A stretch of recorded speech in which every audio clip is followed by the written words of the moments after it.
Hello everyone, welcome to my channel. Today we'll study the chapter Glimpses of India's first part, A Baker from Goa, written by Lucio Rodriguez of class 10th. Lucio Rodriguez was a great essayist. He served as a professor of English in Mumbai and Goa. Background of the story: A Baker from Goa is a story that relates to the time when there was Portuguese rule in Goa. The story is of a baker living in Goan village. During those time, people ate loaves of bread. These were made in big furnaces. Theme: the author has created a pen portrait of a traditional Goan village baker who continues to play an important role in society. The legendary Portuguese loaves of bread are still remembered warmly by the elders. ये जो chapter का first part है a baker from Goa, ये कोई story नहीं है, ये एक रियल लाइफ इंस्टेंस है। ऑथर अपने बचपन के बारे में और अपने चाइल्डहुड मेमोरीज शेयर कर रहे हैं, लिख रहे हैं। बात हो रही है यहाँ गोवा की। इफ़ यू नो, गोवा में काफ़ी टाइम पहले पोर्टुगीज इन्वेजन हुई थी। इन्वेजन का मीनिंग होता है the action of entering another country with an army in order to take control of it. Means Portuguese ने काफ़ी लॉन्ग पीरियड ऑफ टाइम के लिए गोवा पर रूल किया, एंड क्योंकि काफ़ी लंबे टाइम उन्होंने रूल किया तो गोवा में पोर्टुगीज कल्चर का काफ़ी इन्फ्लुएंस दिखाई देता है। ओके, अब बेकर फ्रॉम गोवा में बात हो रही है एक बेकर की जो एक ब्रेड लोफ्स बनाता है। लोफ बोलते हैं टुकड़ा, ब्रेड का टुकड़ा। ऑथर बता रहे हैं उन्हें ब्रेड लोफ्स को बचपन में अपने सामने उन्होंने बनते हुए देखा है, फिर कैसे वो उसको सेल करने आता था, हम कैसे उसका वेट किया करते थे ब्रेड सेलर का, एटसेट्रा एटसेट्रा, ये सब वो बता रहे हैं इसमें अपनी मेमोरीज।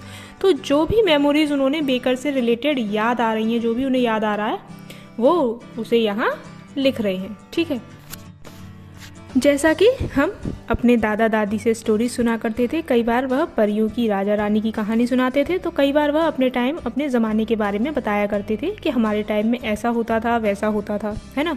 ठीक वैसे ही ऑथर भी ऐसे ही चैप्टर स्टार्ट करते हैं।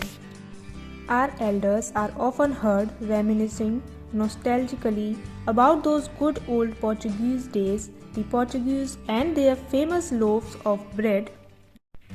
क्या कहते हैं ऑथर कि कैसे हमारे एल्डर्स, हमारे बड़े लोग, हमारे पूर्वज पहले की बातें यानी कि उनके टाइम की बातें याद करते थे और बताते थे कि हमारे पोर्टुगीज डेज कितने अच्छे थे, एंड पोर्टुगीज के टाइम में कितने अच्छे और फेमस ब्रेड लोफ्स होता है प्लूरल फॉर्म ऑफ लोफ होते थे। तो ऑथर के एल्डर्स बताते हैं गोल्डन पोर्चुगीज डेज के बारे में और उस टाइम चलने वाले लोफ के बारे में, और बताते हैं कि किस तरह से उनके लोफ खाने वाले खत्म हो गए हैं बट बनाने वाले अब भी हैं गोवा में।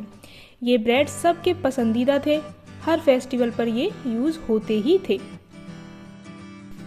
The baker made his musical entry on the scene with the Zheng Zheng sound of his specially made bamboo staff। आगे ऑथर कहते हैं कि जितने भी बच्चे होते थे उनकी नींद किस चीज़ से खुलती थी?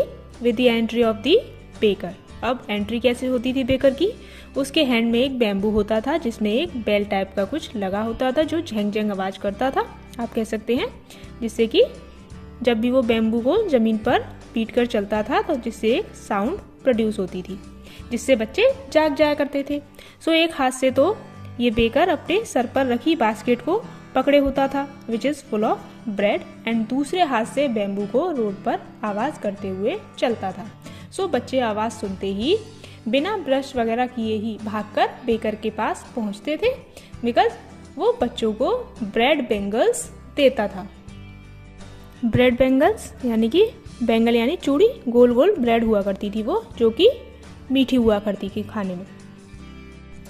Maybe the father is not alive, but the son still carries on the family profession। Author बताते हैं कि जो बेकर था वो तो एक्सपायर हो गया था, बट उनका जो बेटा था अपने इस फैमिली प्रोफेशन को चलाता है, और जो लोग ये ब्रेड बनाते हैं उनको पेडर कहा जाता है, एंड आज भी ये इसकी फर्निचेज वगैरह एग्जिस्ट करती हैं। यानी कि वो बताना चाहते हैं कि जितने भी बेकर्स थे गोवा में, उनकी नेक्स्ट जनरेशन उनके इस बिजनेस को आगे फॉलो कर रहे हैं आज भी।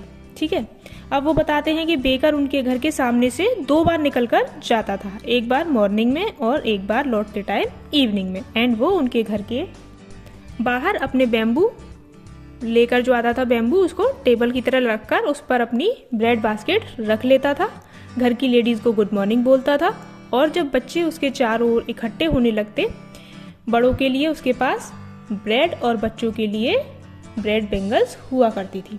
और बच्चे सोचा करते कि चाय के साथ ब्रेड बेंगल्स खाएंगे तो अपने आप टीथ क्लीन हो जाएंगे। अब कौन जाए आम के पेड़ से आम की डंडी तोड़ने और कौन उससे दातुन करे। पहले ये ब्रश वगैरह नहीं होते थे तो आम की डंडी से ही दातुन किया जाता था। I can still recall the typical fragrance of those loaves for the elders and the bangles for the children. Author बता रहे हैं कि आज भी मुझे उनका टेस्ट और स्मेल याद है, और ब्रेड की इम्पोर्टेंस बताते हुए वो कहते हैं कि हर फंक्शन में, हर फेस्टिवल पे तो ज़रूरी होता ही था, हर फंक्शन में, हर एंगेजमेंट में भी ये ब्रेड लोव्स होते ही थे, और इनको एज अ गिफ्ट भी दिया जाता था। केक में भी इसका यूज़ होता था। वही उसका एक पर्टिकुलर नाम भी था ब्रेड का, क्या नाम था? बोल, BOL। और उस ब्रेड सेलर का एक स्पेशल ड्रेस भी होता था known as kabai. The baker usually collected his bills at the end of the month. और वो बेकर जो था मंथ के लास्ट में अपने पैसे लेकर जाता था और अपना हिसाब वॉल पर लिख देता था। और ब्रेड बनाना एक प्रॉफिटेबल बिजनेस था उस टाइम पर। ठीक है, वहाँ मतलब उनको खाने पीने की कोई दिक्कत नहीं होती थी, काफ़ी प्रॉफिटेबल ये बिजनेस था उस टाइम पर। ओके, और चैप्टर का फर्स्ट पार्ट में बस इतना ही। With this, our video comes to an end. Kindly share your views about the chapter in the comment section, and please like and share this video and subscribe to the channel.